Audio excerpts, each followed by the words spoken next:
So that is going to be a bit of an X factor coming to these matches. Let's go. As spawning in the top right hand corner of Frostline, we have our red Terran player from, or I should say, the red random player, Rolling Terran from land of Spain. It is Arez. And spawning in the bottom left hand corner, we have the blue Zerg player from land of Mexico, representing Xeritus Esports. It is Cham. As Cham did recently announce that he was joining a new team, that it was joining Xeritus specifically for HSL. After HSL, after the league finishes, I don't know if Xeritus will continue to support Cham, but for the time being, they are, of course, there for El Chamaco, there for him. As, Arez looks like he's going to be opening up 2-Rax Reaper. Looks like a 2-Rax Reaper opener out of our Terran player. Meanwhile, Cham does open up Hatch first. Remember, Cham doesn't really know what he's up against. It could be Protoss, Terran, or Zerg. So far, standard opener. Is going to be relying on his overlords to confirm what exactly is going on, and again there is that second Rax. Now this should be 2-Rax Reaper, this could be 3-Rax Reaper with a hidden third Rax in the main base. 3-Rax Reaper is viable and is possible, and I would not put it past Arez based on what happened in the first series. He is hyper cheesy, hyper aggressive. We have not seen him macro. Even in that last game, which did go into Hive Tech, he was stuck on like 60 drones at most. Like, he really didn't drone, he really didn't saturate. He was all in the entire game, essentially. But so far, he does fully wall off. Fully walls off, 2-Rax Reaper. We'll see where he takes us from here. Meanwhile, big shout to Pecoeta. Papi, thank you so much. Gracias, papi, gracias. Thank you so much, Pecoeta, for resubscribing with Twitch Prime for 5 months. Almost half a year of support. Thank you. Thank you so much for the support. Thank you so much for the subscription. Thank you so much for watching. Thank you. Do appreciate it. The pants weren't even in the room. The pants, they were out of the house. Lost to the void. Where did they go?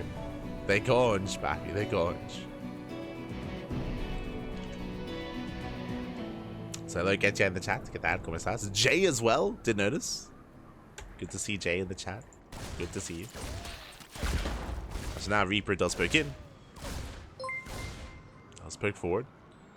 Of course, Cham did confirm it was Terran. He confirmed it was 2-Rax Reaper. With this, we do have link speed on the way. Queens are in production, and we'll see if Cham can maintain the third base. Now, the purpose of 2-Rax Reaper is to force a cancel on the third, but Arez is spending a lot of time at the natural. He rotates towards the triangular third base, but soon should check the linear third.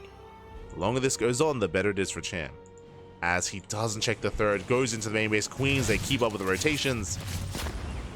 And Cham, he's getting away with his third expansion. That should not have happened. Ooh, gets a Reaper. Gets a Reaper as well. Arez down to 2 Reapers, and 2 Reapers they can't really threaten. They cannot really threaten my... Oh no! Oh, bit of miscontrol. Reaper gets sent in. Bit of a misrally, I should say. And with that, Cham, he's perfectly fine. He's safe and sound. Now we see Arez doesn't quite check. There we go, force back. Now confirms there's a hatchery, and he wasn't able to do anything about it. Again, the goal of 2-Rax Reaper... Here we see it didn't really achieve anything, but the goal is to move out, is to contain the Zerg player and to deny the third, but he never checked, or I should say he checked too late, and the third base gets up and running. Third gets up and running. Cham gets away with greed. This was greedy to go for the third base despite scouting the initial opener, but he got away with it. Did get away with it in the end. And from here, yeah, Arez is in a rough position. He will lose the final Reaper back at home, turning this into a 2-1-1. Batteries on the way into Starport, into Stim. But Cham is looking very comfortable. And as we settle into our first game of the series, a big shout out to Jerry Curl in the chat. Baby God. Thank you so much. Thank you so much, Jerry Curl 667, for also subscribing to Twitch Prime for the second month on a 1-month streak as well. Thank you, Papi. Thank you for the support. Do appreciate it. Do always appreciate it. Hope you enjoy the content. Hope you enjoy the casting. Hope you enjoy the StarCraft. As we're here with our second day of the HSL, of the Hispanic Star League, or I guess the Hispanic StarCraft League. Yesterday we were casting Special, we were casting Juanito. Today, casting El Chamaco. Nice spread here with the Lings. He's looking for any kind of move out, any kind of drop play. Speaking of, the medevacs are not coming, going Viking first? Ooh, okay, interesting. So usually a 2-1-1, what we would see here is a reactor on the factory into add-on swap, into 2 medevacs, into a 16 marine medevac drop. Double medevac drop. That's usually what this leads into. Here, instead, tech lab on the factory into tank production, into Viking first, into a 3rd TC. This is more of a defensive build, a defensive setup. This means that the stim timing isn't really doing anything. This means that Cham can freely drone. He can freely drone up, get into double Eva chamber, Baleen nest, into a lair, into a 4th base. Cham is happily droning, happily saturating, and Arez isn't really being too threatening. He had a timing, he had a stim timing available to him, but he's not really making use of it. He's staying back home instead, going for a 3rd TC. Cham doesn't know this. He's not fully aware. He's just looking for any kind of move out. Cham does make a safety amount of lings. And if he sees a move out, he'll morph in Baling. Speaking of, here comes that bio. Cham does spot this. Bailing's speed has begun. Instantly, 14 links in response. Bailing's a morph in as soon as he sees the army. But I'm a little bit concerned that Arez, he's just moving out to expand. Like, Cham is getting ready for a push that isn't really coming. Scan into the main. Doesn't see much. Cham ready for a counterattack as soon as the army moves out. Cham has to replace that link. It does replace it. The warriors have engaged the enemy. Nice. God damn it, Eva. But yeah, Cham is in position. Again, he's at every single main attack path. And he's waiting. He's like, mate, can you move out? Can you can I Bane bust, please? Back at home, Cham, he's droning. Infestation bit, that's gonna be for the hive tech. Oh. Cham, he keeps the Ling alive. Arez still doesn't push. Cham, he's waiting for the moment. And there it is. Arez, he finally does move out. Cham should be activated. Waiting to confirm. Creep. Yeah, we'll confirm the army. We'll confirm the positioning. Army gets spotted. Cham, he is preparing. Building up more Ling Bane. There it is. There comes a run by. Run by slips in. The wall is open, and he will get the tank. Bailing's they don't quite make it into the mineral line, but he does get 1 tank, and does cause a distraction. The army stims back home. SV is going to be going down. And Cham is ready for this. He's so far on creep as well. He's overstimmed. We haven't even fought, and he's heavily overstimmed. Calm down, Arez. Calm down. SCV still, Link still popping off. Finally cleaned up. Arez, he's deep on creep. There was no scan. And Cham is just comes around. Just gonna collapse on this. There's another stim from the bio. We'll clean this up. Mass transfuse, keeping the queens alive. And Cham is going for the kill. He's going for the kill. He swallows up the army. Back at home, what is it to defend? There's 2 tanks. There's 2 tanks, a couple of marines. And that's not gonna be enough. Cham will overwhelm. There's a planetary as the 3rd. My god. God damn it. There is the planetary, but last tank's gonna be surrounded. There's just not enough supports, and Cham, he just ignores the planetary. Goes straight for the natural. I mean, the planetary explains why there was no scan, right? Because there was no orbital. GG gets called, and Cham will take game number 1. Whew. GG. GG will play. Cham will take a lead in the series. Arez, I will say, had definitely opportunities in the early game with 2x Reaper, but again, 2x Reaper is a very aggressive opener and needs to get damage done early on. And again, the goal of 2x Reaper is to deny the 3rd. I say deny, delay. To delay the 3rd base for as long as possible, and to contain the Zerg player on 2 bases, and to force lanes, and to force less workers. But alas, we saw that it was just a late realization of where the 3rd was taken, and a late scout, and the Reapers were shut down early on. Like, Cham was still looking very much so in control. Very in control. And with that, that leads us into game 2.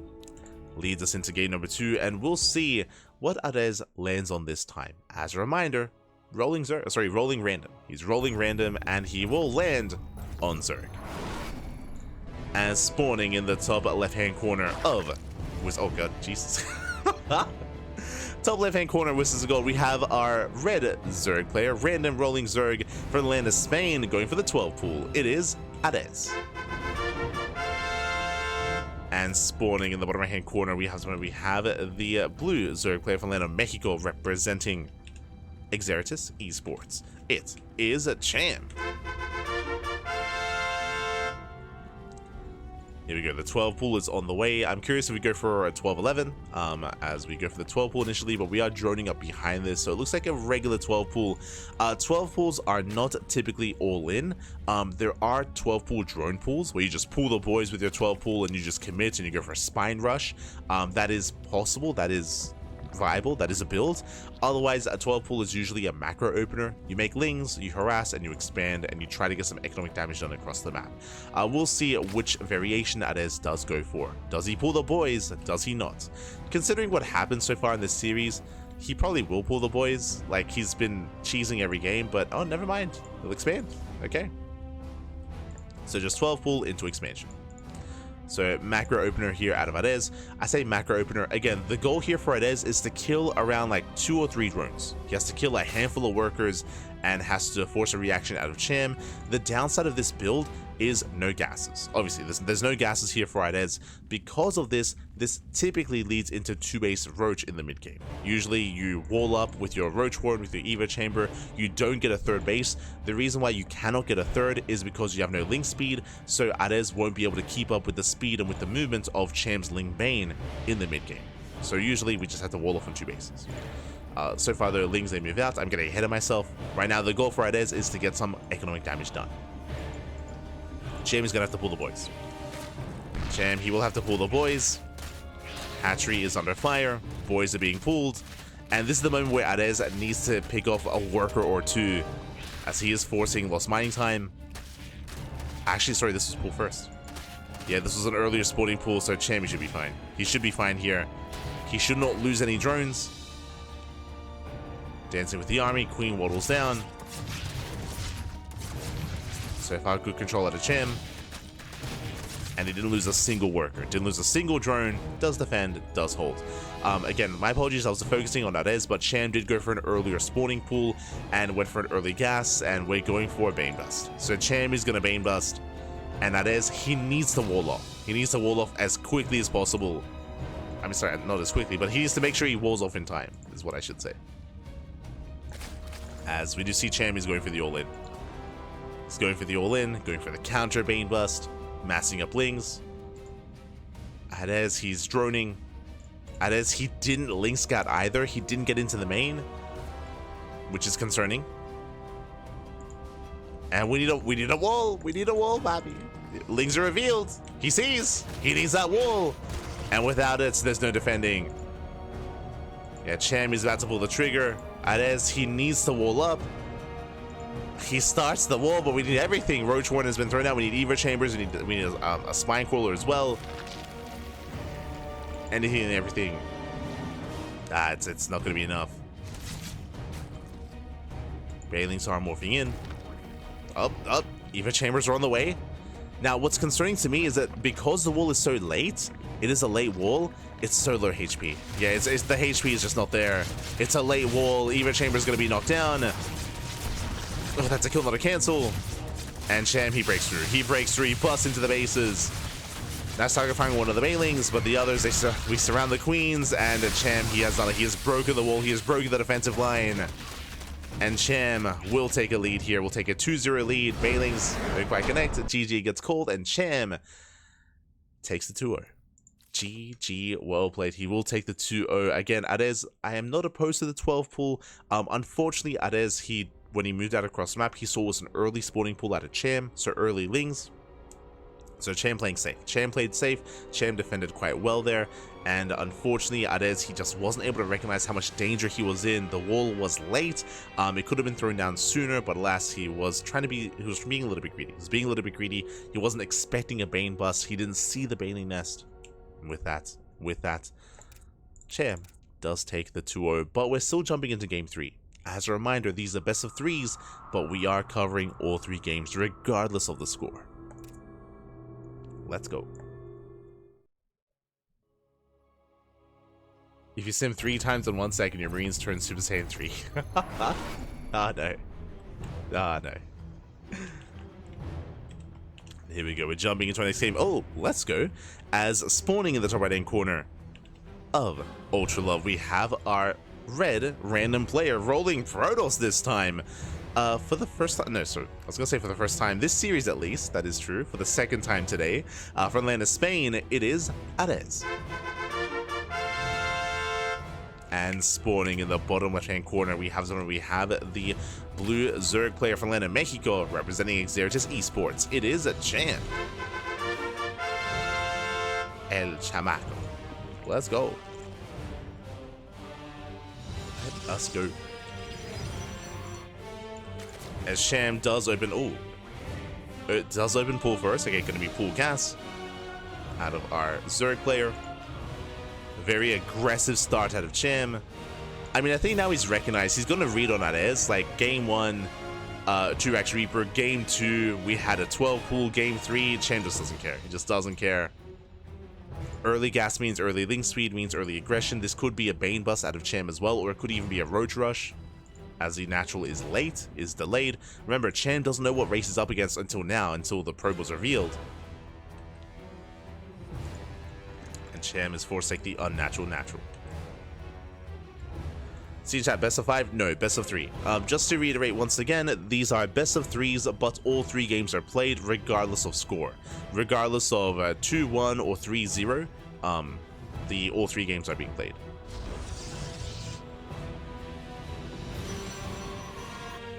So best of 3s.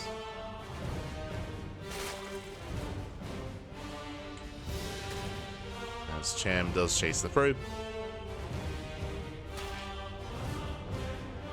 Link speed is on the way. Cham, he does pull out. So he does pull out of gas. If he stayed in, this could be a Bane bust. This could be a Roach Rush. But he does pull out of gas. So this turns into a much safer build out of Cham. But he will gain map control. He will gain map control, taking his natural. At the same time, back at home, double gate opener out of Ares. This is a bit of an awkward wall. It's yeah, it's it's a little bit of an awkward wall off here for the Protoss. Oh, the Cybercore is actually very exposed. Exposed Cybercore. More links are on the way. The Zealot cannot afford to get surrounded. And it will be. Yeah, big no, he gets a surround. Gets a full surround here. Zealot is going to go down. Adept is being chronoed. We have more links on the way. Cham is just link flooding. He's just link flooding at this point. Going for the Cybercore. Cybercore is low from earlier. Boys are being pulled. And we have to wall. We have to wall off as quickly as possible here with the pylon. If it's left open, Cham can just keep going in. Okay, there we go. There's a pylon. Cybercore still under threat. Lings are in the main. And we're just flooding. We're just still flooding. Another surround! Gets us around on the Adept. A lot of damage, a lot of hits. Adept goes down. Massive pickoff. And the Cybercore as well. And that's going to be all that we have. I mean, there's one more Adept on the way, but without the Cybercore, we can only make Zealots. And the wall's open. The wall's just wide on open here. Lings, they flood in. The boys are falling one after the other. Cham, it's his turn to be the aggressor. When it comes to the openers, GG gets called. The wall is broken. And Cham, he will look to claim his first series. Let's go. Suerte de torneo. He's wishing Cham the best of luck. Wishing him luck in the tournament. GG, and Cham will take the series 3-0. GG. Wholesome. GG, well played. Again, Cham is the favorite in this group, at least. He's the favorite player in the group. But a shout out as wishing Cham the best of luck as this series does come to an end. And with that, Cham does take it. Cham does take it 3-0. GG, well played. Ooh, congratulations. And with that, Ares has been having a bit of a rougher start here. A bit of a rougher start to the tournaments. He did barely go down to Temi, did go down to Cham. We'll see how he does against the other favored player in the group. Now, the way these groups work here is we have groups of 5. We have 5 players. We have 5 players in total, and top 2 make it out. Top 2 make it out. Cham, I would say, is the favored player to make it out of the group. That is true. But we have another player that I would also say is favored to make it out as well. Alongside Cham, the other player here is Zions. Zions is a Peruvian Protoss player. We have casted Zions just many times here throughout the years. Back in 2019, 2020, Zion's, he is, would I say the best Protoss player in Peru? I think so. There used to be a lot of competition. We used to have a lot of Peruvian representation, of course, with Alexander, with Tiratuga, with Zion's, of course. But I think I would go that far. Yeah, I think I would say best Protoss player in Peru at least. But Zion's isn't really very active. I think that's what's most exciting to me about the HSL, is that the Latin American scene used to be huge. The Latin American scene used to be thriving, bigger than Europe, to be honest. Back in 2019, 2020, 2021, into 2022.